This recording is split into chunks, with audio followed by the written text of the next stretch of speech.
Hola, bienvenidos a este estudio de la lección número 8. Mi nombre es Manuel Paulino, acá desde Búnker Divino. Estamos felices de que haya sacado este tiempo para estudiar con nosotros esta lección que está bien importante. Estamos llegando al meollo del asunto de este trimestre, el amor de Dios y su justicia. Y lo que vamos a tratar en esta lección que está en el medio de este trimestre es sumamente importante para entender lo que nosotros creemos de Dios y basar nuestra creencia en fundamento bíblico. Está súper interesante, así que vamos a orar para comenzar a degustar este manjar que Dios, a través de estos siervos que preparan el folleto, nos han mandado para que disfrutemos esta semana. Vamos a orar. Padre, gracias te damos porque tenemos el privilegio de estudiar tu palabra, de estudiar acerca de tu amor y tu justicia. Esta semana vamos a estar estudiando acerca del libre albedrío, de las consecuencias de las decisiones, y queremos que tu Espíritu Santo esté con nosotros en este estudio, tanto conmigo al estar de este lado de la transmisión, como con cada uno de los amigos y amigas que saquen este momento para aprender más de ti. Así que gracias, Señor, por permitirnos este privilegio. En el nombre de Jesús, amén. El título de esta semana: libre albedrío, amor y providencia divina. Recuerden que venimos de la semana pasada donde estudiamos lo que dijimos que quedaba como en continuación para esta semana, el problema del mal. No hemos resuelto ese problema filosófico, pero lo entendimos mejor.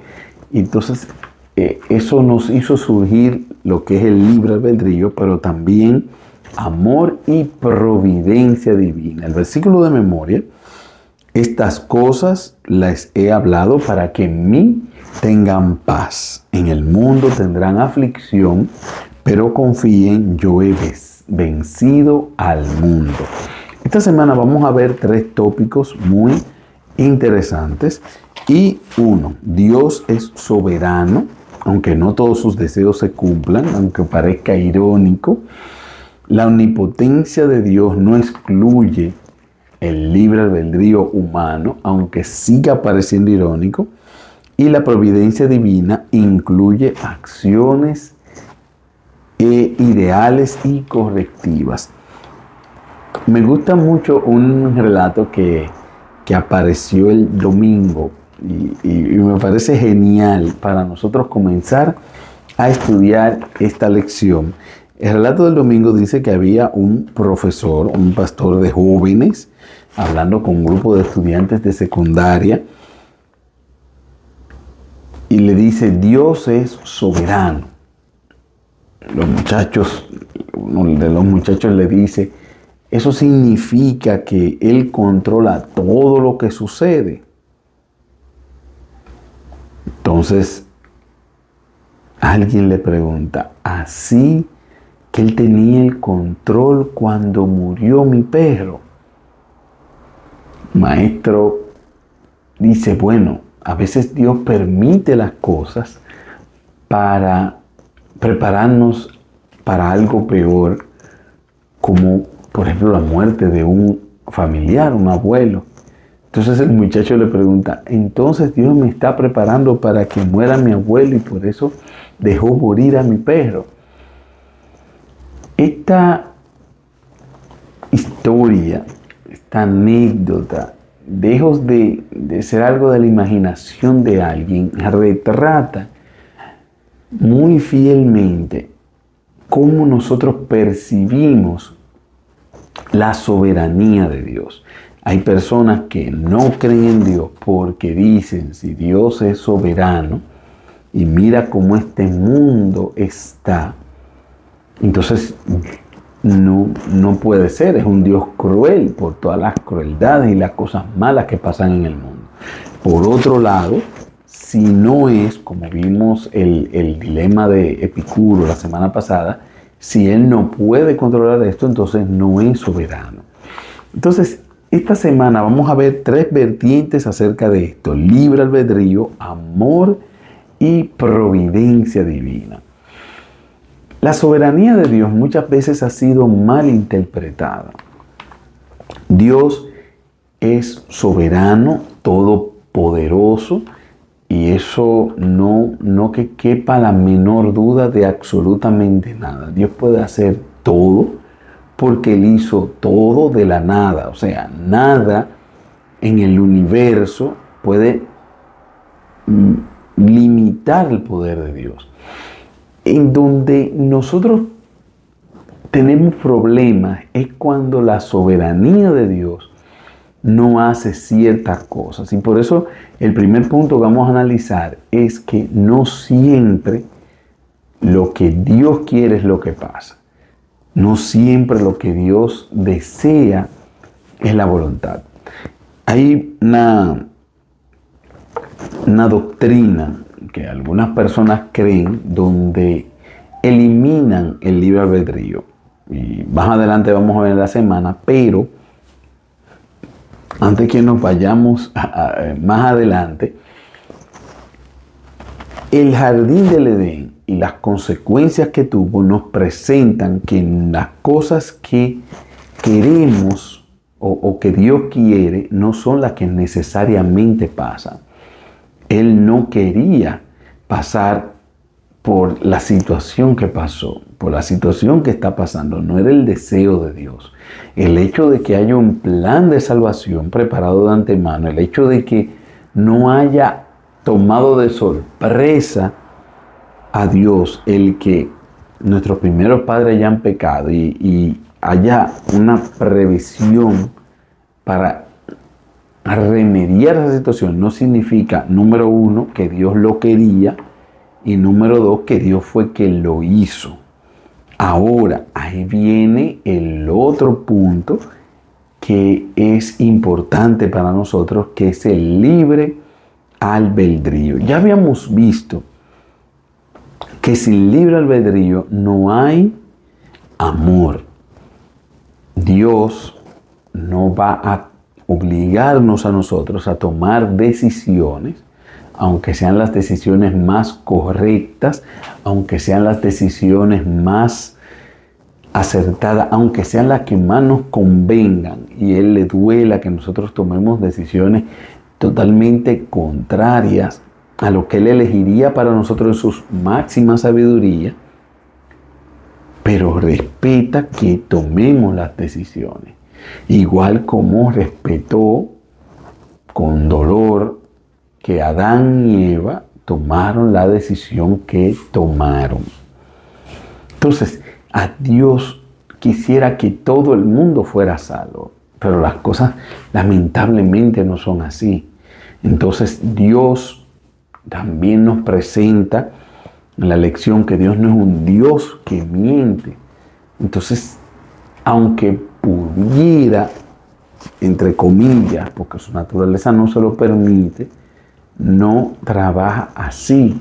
No viola una promesa, no promete algo y después ya no lo cumple. No, Dios no es así. Entonces, aunque Él es todopoderoso, y también Él se puso la restricción de respetar nuestro libre albedrío.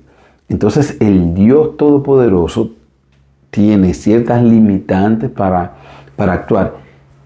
Y, ojo, vamos a decir, para decirlo de una manera humana, de maneras autoimpuestas, porque ¿quién le va a poner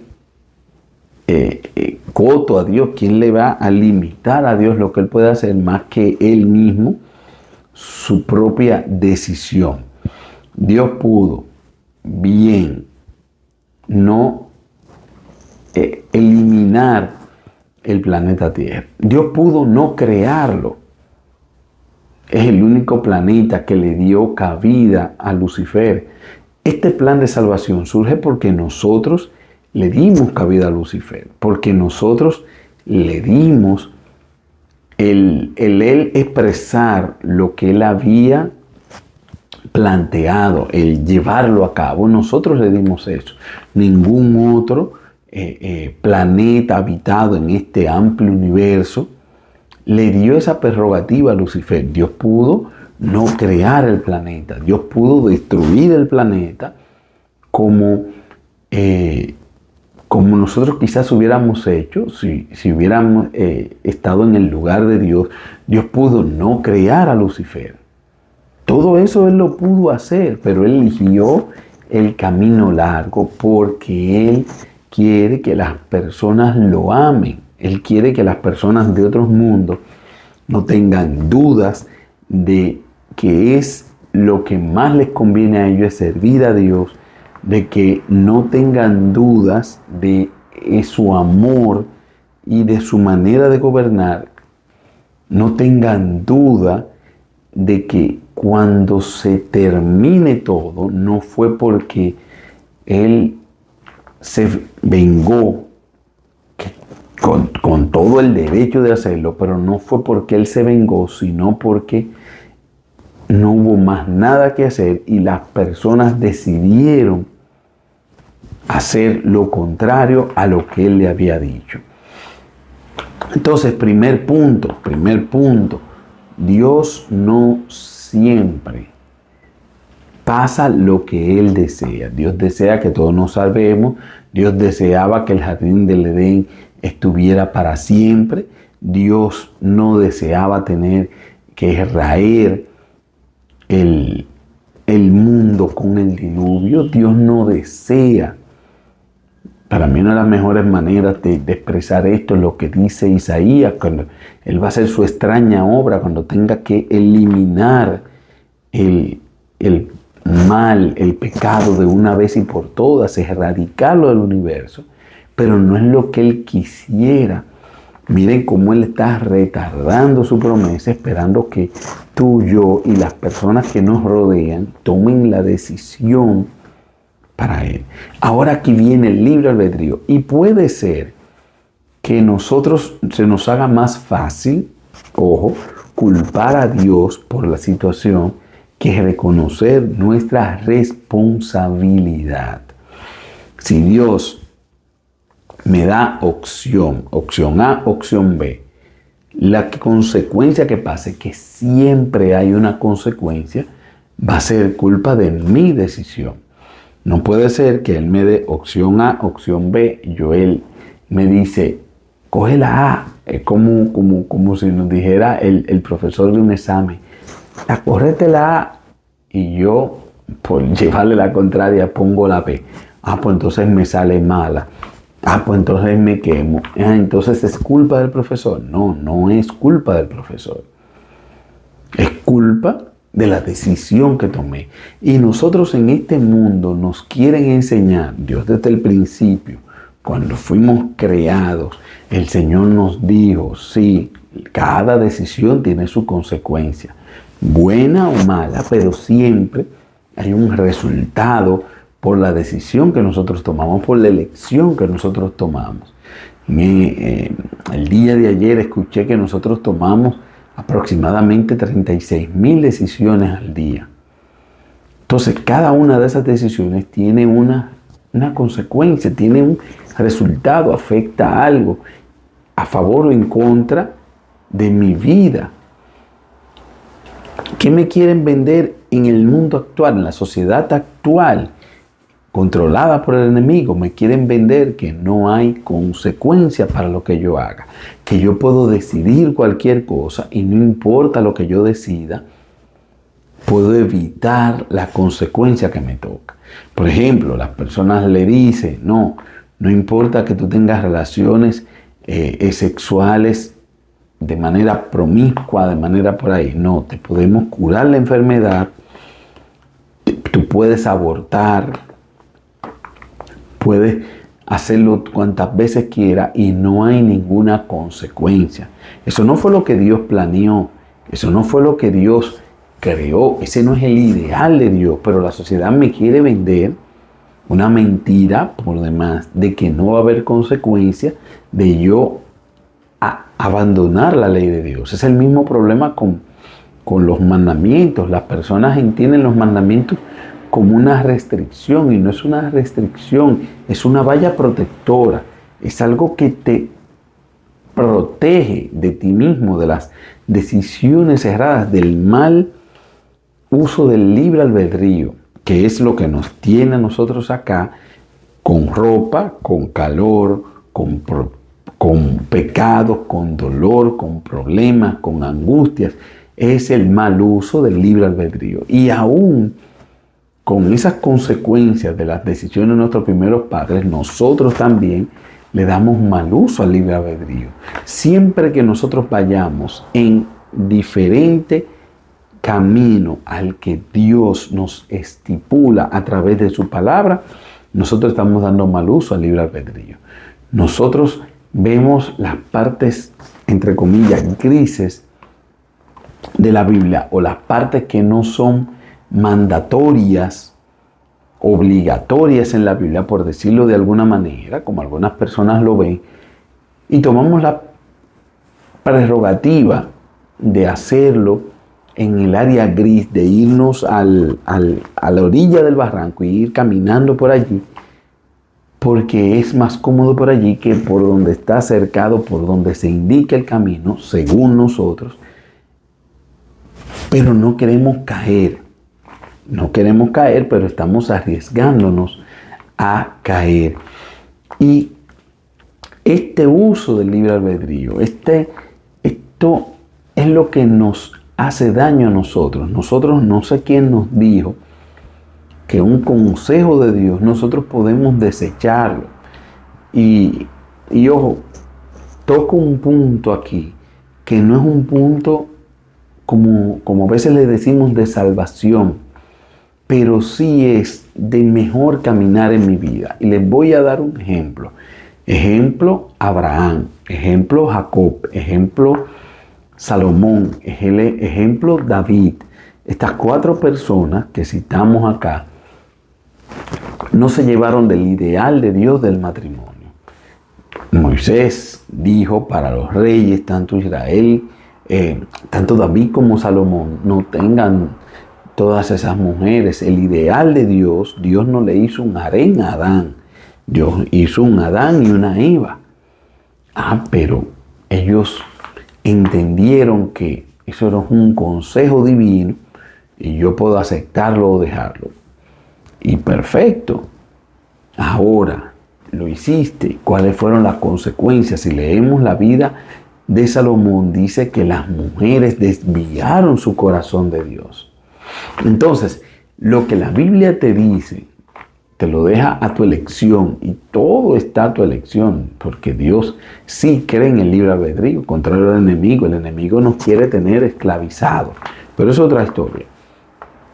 Dios sí cree en el libre albedrío, y lo que te presenta la Biblia es para que tú vivas mejor en esta tierra, para que tu camino sea más fácil. Nosotros muchas veces, con ese mal uso que damos del libre albedrío, nos ponemos nosotros mismos en camisa de once varas, nos metemos en situaciones que no son las ideales ni las que Dios pensó, pero sí tenemos entonces que pasar después las consecuencias de las decisiones que tomamos. No es un punto de salvación, pero nos dificultamos la vida cristiana a un nivel exorbitante. Dios nos dice, aléjate de las malas compañías. Nosotros ahí queremos estar con las malas compañías. Dios nos dice, cásate con una persona que tenga tus creencias parecidas, no te unas en yugo desigual. No, nosotros buscamos como Sansón, la que le guste a mis ojos. Ojo, que el yugo desigual no es solamente casarse, es hacer negocios, es unirnos en una empresa con alguien que no tenga los mismos principios que yo. Fundo una empresa con alguien que cree que cualquier cosa que yo haga para beneficio, no hay problema. Y yo con principios. Entonces, ¿qué va a haber ahí? Vamos a tener un choque, vamos a tener un problema, vamos Él va a querer buscar cualquier cosa que dé beneficios. Yo voy a estar cuidando. No, esto puede hacer daño, esto puede ser una consecuencia malsana. No puedo hacer esta violación de la ley. Entonces,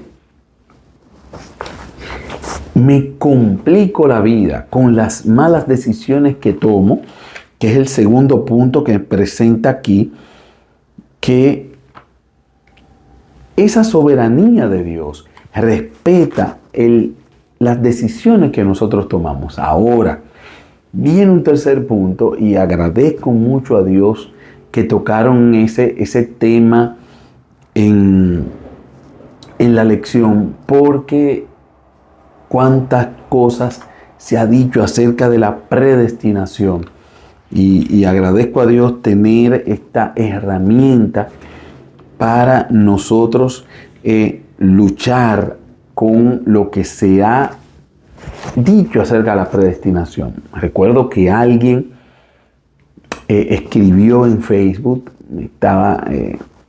estaba diciendo que no, y lo que se entiende, y vamos a hablar un poquito de esto, pero lo que se entiende a primera razón es que Dios los que predestinó. Entonces es como que Dios hizo una elección aparte de la individualidad mía. Ya Dios me preseleccionó, por ejemplo, a mí para salvación y a aquel para perdición, y ya no depende de mi elección, sino que yo estoy preseleccionado, y no importa lo que yo haga. Si estoy de aquel lado, ya me voy a perder, y si estoy de este lado, me voy a salvar. Y yo le decía, ok. Y me decía, no, el libre albedrío no existe. Yo le dije, ok, ¿qué pasó en el jardín del Edén? Ahí hubo un ejemplo de libre albedrío. Entonces me dice, no, que eso fue después del jardín del Edén. Yo, ok.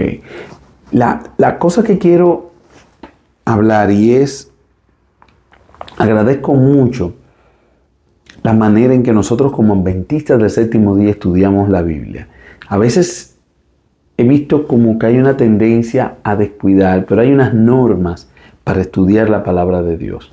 La palabra de Dios es inspirada por Dios. Nosotros creemos que de Génesis 1:1 a Génesis 22:21, a Apocalipsis 22:21, toda la Biblia es inspirada por Dios. Antiguo Testamento, Nuevo Testamento, Cantares, Esther, Salmos, Romanos, ¿qué otro libro a veces da inconveniente? Apocalipsis. Todos nosotros creemos que son inspirados por Dios. Entonces, Dios inspiró toda la Biblia. A través de alrededor de 40 hombres se habla. El mismo Dios inspiró la Biblia. Ese mismo Dios que inspiró la palabra de Dios, entonces tiene una misma unidad de pensamiento. Yo no puedo tener una doctrina en Génesis o en la Torá, en los primeros 5 libros de la Biblia, o en el Antiguo Testamento, y que eso sea diametralmente opuesto al Nuevo Testamento, porque Dios no cambia. Dios no cambia, Dios es el mismo ayer, hoy y siempre. Entonces, por eso, por ejemplo, nosotros creemos que el sábado es el día del Señor, aunque muchas personas entienden que como Cristo resucitó de los muertos el domingo, debemos adorar el domingo. No, en la Biblia en ningún momento cambia eso, por lo que le acabo de decir. Entonces, ¿a qué vienen estas técnicas de interpretación de la Biblia? Excelente. Cuando yo encuentro algo en la Biblia, entonces yo tengo que, todo tiene que armonizar. Y no me puede dejar una cosa dicha. Por ejemplo, en el jardín del Edén, todo el mundo está de acuerdo con un uso del libre albedrío. No fueron preseleccionados por Dios para caer. No, hubo un uso del libre albedrío. Pero no me puede Romanos decir ahora que sí se va a seleccionar. Este sí, este no, que está desde antemano. Entonces la lección me viene a ayudar con eso de cómo eso podemos entenderlo, cómo podemos armonizar libre albedrío con lo que presenta acá como predestinación. Y es el tercer punto en que se compone la lección, voluntad, la voluntad correctiva de Dios.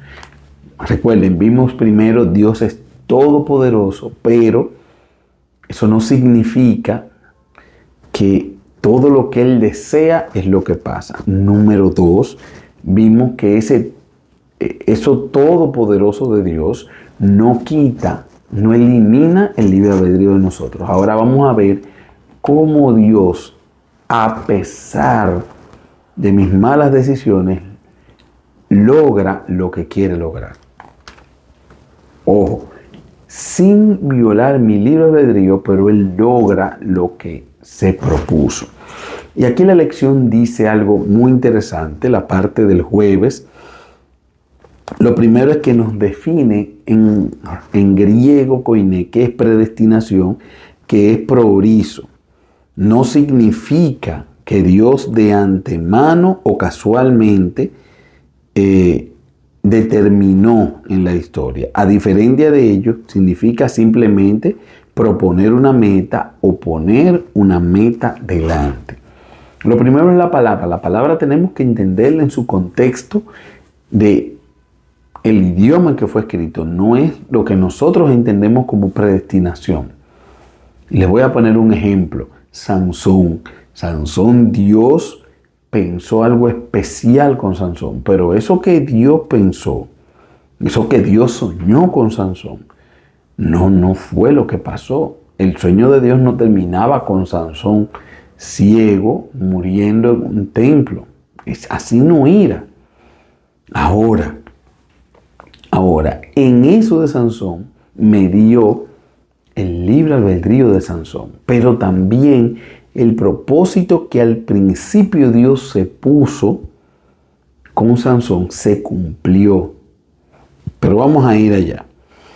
También oigan como dice, aquí y en otros lugares, por ejemplo Romanos 8, 29 y 30, y se refería a Efesios 1, 9 al 11, el término traducido como predestinación se refiere, y pónganle, subrayen esta parte bien, a lo que Dios planea para el futuro después de tener en cuenta lo que sabe de antemano antes de elección libre de las criaturas. Vamos a analizar esto bien. El texto de Efesios es el último párrafo del jueves para que entendamos esta parte. Tiene perfecto sentido si uno simplemente reconoce una distinción entre lo que podríamos llamar la voluntad ideal de Dios y su voluntad correctiva. Punto 1 que estudiamos hoy y el punto 3 que estamos analizando ahora. La voluntad de Dios es lo que Él prefiere que ocurra y lo que ocurrirá si todos hicieran siempre exactamente lo que Él desea. En cambio, la voluntad divina correctiva o reparadora es la que ya ha tenido en cuenta todos los demás factores. ¿Cuáles son los demás factores? Las decisiones libres de las criaturas que a veces se apartan de lo que Dios prefiere, o generalmente. Efesios 1:11 parece referirse a la voluntad correctiva o reparadora de Dios. ¿Qué es lo que me está diciendo aquí? Perfecto. Dios tiene su voluntad. Su voluntad ideal es la que pasaría si todos actuáramos de acuerdo al deseo de Dios. Generalmente hacemos todo lo contrario. Entonces, ¿qué pasa? Dios sabe de antemano lo que vamos a hacer, la decisión que yo voy a tomar. Como Él sabe de antemano la decisión que yo voy a tomar, puede mover ciertas fichas en la historia para que su voluntad correctiva dirija sin quitar mi libre albedrío, pero se dé el resultado que Él quiere que se dé. Vamos a poner un ejemplo. La reina Esther. Si ustedes leen el libro de la reina Esther, van a ver que el libro parece como un juego de ajedrez. Un juego de ajedrez donde las personas se van moviendo y ustedes pueden ver dos grandes mentes dirigiendo, una por mucho por debajo de otra. Una es el enemigo dirigiendo a Amán para destruir los judíos. Como Amán toma la situación, no era para que fuera tanto, tienes toda la gloria, que un judío no quiera arrodillarte ante ti. Eso no es para que te pongas así, pero Satanás moviendo sus fichas para destruir el pueblo de Dios. Por otro lado, vemos que cada vez que Satanás hace un movimiento, ya Dios había de antemano preparado esto. Vamos a ver. Cuando llega Mardoqueo, Amán la noche antes decide, ¿qué cosa? Acabar con Mardoqueo ese día. Ese mismo día, mientras Amán está hablando con su mujer y sus amigos de matar a Mardoqueo, el rey se queda sin sueño. Y le traen a leer las crónicas. En vez de pedir que viniera una de las concubinas, que viniera vino, vimos que a él le gusta mucho beber el vino en el libro de Esther.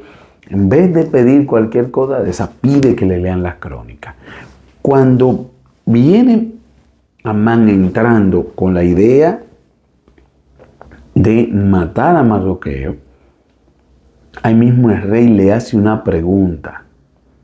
Mira, ¿qué se haría con alguien que el rey quiere honrar? Y el hombre se bota porque entiende que es de él que está hablando y pide todos los honores. Mira, excelente, dice el rey.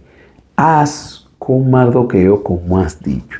Entonces, ¿cómo él le salta al rey que él quiere matar a Mardoqueo? Ya Mardoqueo se hace intocable. Pero ¿por qué Mardoqueo estaba en las crónicas? Porque Mardoqueo escuchó un complot. ¿Y qué pasó? Bueno, que el complot se comprobó que era cierto, pero en ese momento a él no se le dio el honor, porque en ese momento no era que Dios necesitaba eso. Entonces, cuando Satanás va a mover la ficha, ya Dios ha movido la ficha de ajedrez para cubrir a Mardoqueo. Cuando necesitan una audiencia especial con el rey, ya hace mucho Dios había puesto una ficha judía ahí como reina. Entonces, ese juego de ajedrez, imagínense en la vida de cada uno de nosotros, y esa predestinación es la justicia correctiva de Dios. No hay quizás mejor historia para explicar esto que José. José, los medios que usaron los hermanos de él para dañarle, fueron los mismos medios que Dios usó para ser de bendición para el pueblo de Israel. Ellos lo mandaron a Egipto para que los sueños no se cumplieran. Sin embargo, en Egipto era que se iban a cumplir los sueños. Satanás le pone una tentación con la mujer de Potifar. A él cae en la cárcel, pero en la cárcel es que él va a conocer quien lo va a recomendar al faraón después para él interpretar el sueño. A través de la trayectoria de José en Egipto, él aprendió el idioma, aprendió a comportarse en la corte, porque estuvo con Potifar, que era un alto oficial de la corte. estuvo en la cárcel real con otros oficiales de la corte, aprendió cómo era el manejo, aprendió de administración con Potifar, salió de ser el niño mimado de Jacob que estaba dañándolo, como dice Elena de White, lo estaba dañando y le dio un entrenamiento acelerado. Pasó de niño a hombre de manera acelerada en Egipto. Y lo que parecía que era para su destrucción se vuelve a través de esa justicia correctiva de Dios, a través de esa parte que Él conoce mi decisión. Entonces, como conoce mi decisión, puede hacer que los elementos alrededor, sin violar mi libre albedrío, las cosas resulten como Él quiere. Piense en cualquier cosa que usted se imagine y vea la mano de Dios actuando a través de nosotros.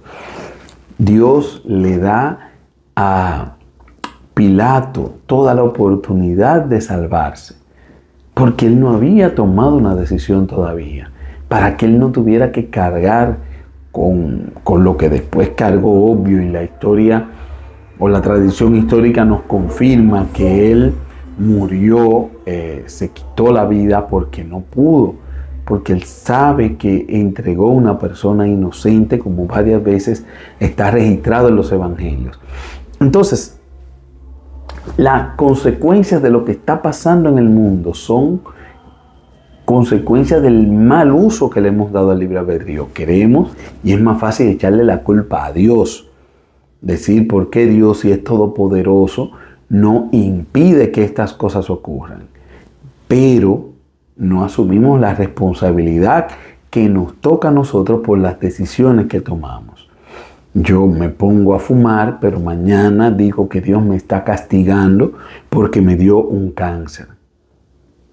Pero no miro que yo estoy haciendo consecuencia o estoy recibiendo el resultado de lo que sembré, que es una ley de vida.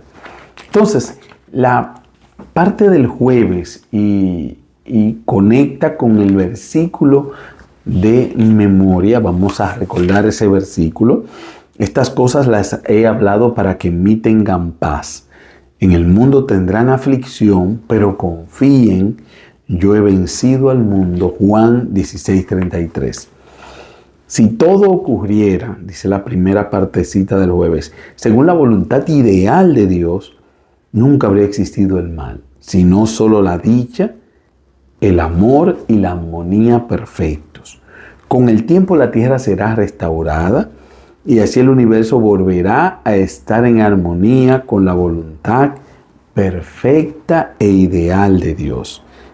Entonces, ¿qué es lo importante de esto? Que al final Dios va a tener la victoria. El versículo de memoria nos dice: confiad, yo he vencido. Podemos ver que las cosas están calcomiéndose, que la cosa no está quedando bien, que la cosa se está saliendo del control. Pero Dios ha vencido, no va a vencer, ha vencido. Y esta es la promesa que nosotros tenemos que aferrarnos. Dios ha vencido. Ya lo que está faltando es una cuestión de tiempo para que se dé la sentencia final y este problema, este flagelo que afecta el mundo, este flagelo del pecado, tenga su erradicación. Pero tenemos que tener la certeza de que Dios ha vencido. Y eso es lo único que nos debe preocupar, que ya Dios venció y tú y yo estamos del lado ganador. Gracias por acompañarnos en este estudio de la lección número 8, una lección muy, muy, muy enriquecedora. Espero que para ti haya sido también de mucha bendición. Gracias por acompañarnos en este estudio de la lección. Mi nombre es Manuel Paulino. Para mí, un placer aquí desde el canal Búnker Divino que hayas tomado este tiempo con nosotros. Si ha sido de bendición esta transmisión en tu vida, por favor, compártelo, dale like, comenta, ponte las notificaciones que tenemos más programas que te pueden servir también de mucha utilidad. Gracias por acompañarnos una vez más. Dios te bendiga. Nos vemos la semana que viene con el conflicto cósmico. Bendiciones.